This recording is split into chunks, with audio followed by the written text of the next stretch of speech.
Okay, the first step is I brainstorm. Um, for painting projects, especially like if I'm going to work on a big one, um, I will just kind of sit down for a few minutes, maybe 10 to 15 minutes. There comes my cat. She follows me everywhere. Hey, Fergie. But anyway, for painting projects, I take about 10 minutes and I think about what I'm actually wanting to start working on next. Sometimes I will sketch it out or just kind of doodle. You know, I'll kind of get an idea or two.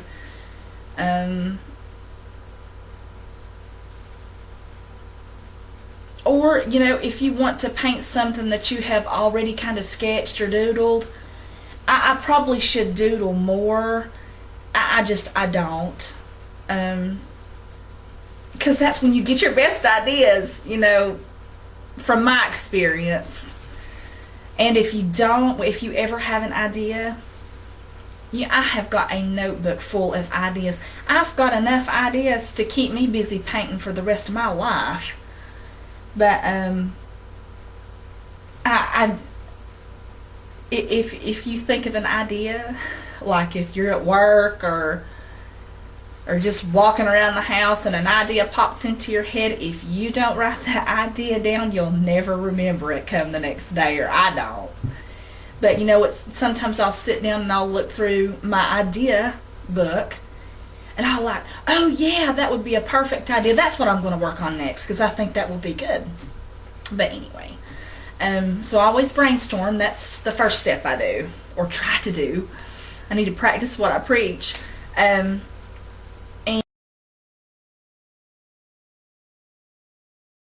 anyway, you've got to prep. So if you're wanting to make an 18 by 24 or 16 by 20 on masonite or canvas or a canvas sheet or watercolor paper or whatever you're wanting to use, you need to go ahead and determine what size it's going to be and go ahead and prep it and gather your materials together so you'll be ready. Okay? And guys, take it from me, if you're disorganized, that step right there is going to take you a while. But now organization's the key. You can kind of see a little bit right here. I periodically go through my art studio and I already have like my canvases cut in varying sizes. I've got my pencils together, I've got my gesso and my glaze and all that on one shelf. Then I have my reference photos and paint and my paint brushes. I have even got to the point where my favorite, I was getting ready to say toothbrushes, but I knew that wasn't right. I have even got one of these little plastic tubes. And my mother-in-law gave me this, and I don't know where she got it. She has everything. She's so handy and nifty. But my favorite paintbrushes, I keep them in this tube, so I always know where they are. Because if I spent, before I started organizing, I would spend so much time trying to prep and find my stuff. By the time I got done finding everything that I was going to need to use, I didn't want to paint then. So organization.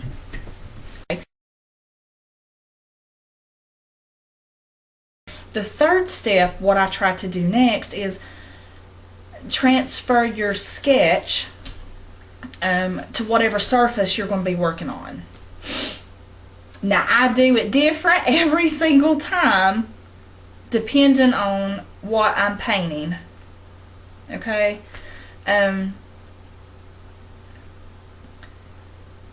You can... Now, okay, I'm just going to say something right here. If you have already drawn it once, and you transfer it with either carbon paper or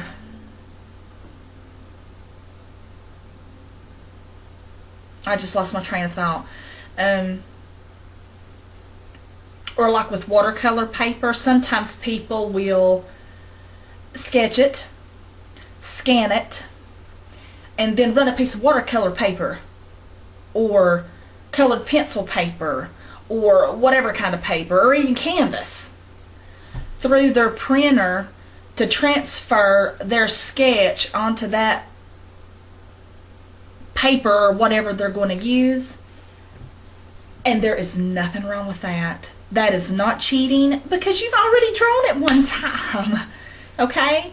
A lot of times what I do, especially when I was first starting out, I would use the grid, method.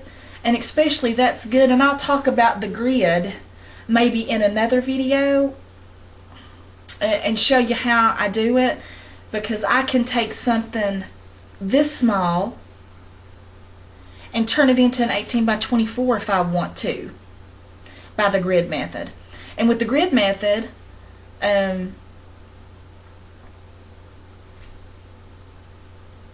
that's almost like free-handed it on there anyway, but I would always use like a watercolor pencil or something like that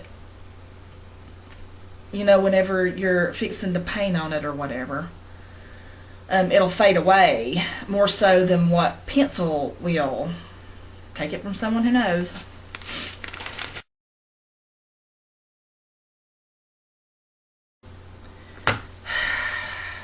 If you're pressed for time like me, guys, step number 4 is schedule yourself time to paint. Especially if you're too busy to start painting whenever you've brainstormed, prepped, and transferred. I have to look back at my notes. But you've got to schedule yourself to paint, because if you're like me, I am very busy. Once I teach at college, once the semester is over, I don't teach any in the summer months, so I can focus full time, on painting and stuff like that. But during the other 9 months out of the year, I'm really, really, really pressed for time. And you may be pressed for time too if you've got a part-time job or even a full-time job. You know how hard it is, to craft or paint, especially if you also have children or other things that needs to be taken care of, But take it from me, if you don't literally sit and schedule yourself and put sticky notes up, if you don't schedule yourself time to paint, you won't. Because something always, pops up. And then if you'll schedule yourself some time to paint, don't be unreasonable about it. If you've only got 1 hour or 2 hours a week to be able to work on it a little bit, you better schedule just like you were making yourself an appointment for the doctor's office, or getting your hair done or your nails done, or whatever you do. But you've got to make yourself an appointment with yourself to paint. Excuse me, I've kind of been sick. And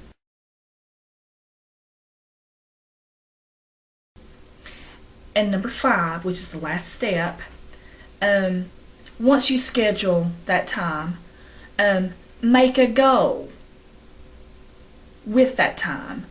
In other words, like for 1 hour a week, I'm just throwing that out as an example. I can paint faster than this, but sometimes if it's been a long time since you've done anything, guys, it takes you a while to get back into the swing of it. And as opposed to painting, every single day, because I can tell every single day, if I painted every single day, man, I can flat out fly, with my paintbrush. But if it's been, I was even sitting here thinking while I was writing this stuff down, I was like, the last big painting I did, it was only a 16 by 20, I mean the big paint. Now I've painted some little art cards in between, but not many. But I like to work on the bigger stuff because this is what I make prints from. But the last big painting I did was a 16 by 20.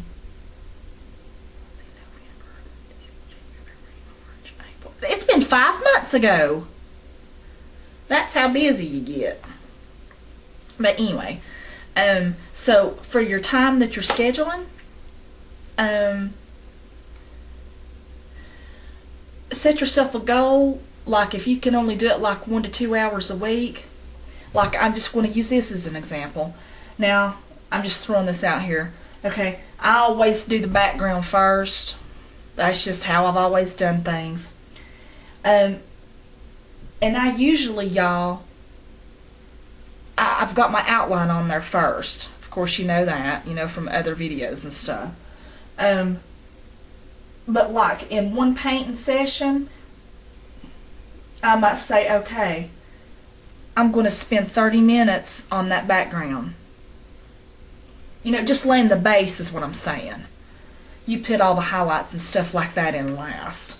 But I lay my base colors in, and it might take 30 minutes, it might take an hour for the background, but as long as I've been painting and my speed, you would just have to figure that one out on your own. But like, then the next day, I'd be like, okay, I've got about 20 minutes today that I can paint, so I am going to lay the base color for this one sunflower. Okay? And then do it. And piece by piece it'll start coming together, and as you get more time, you can schedule yourself some more time, and the more you paint, the faster you'll get.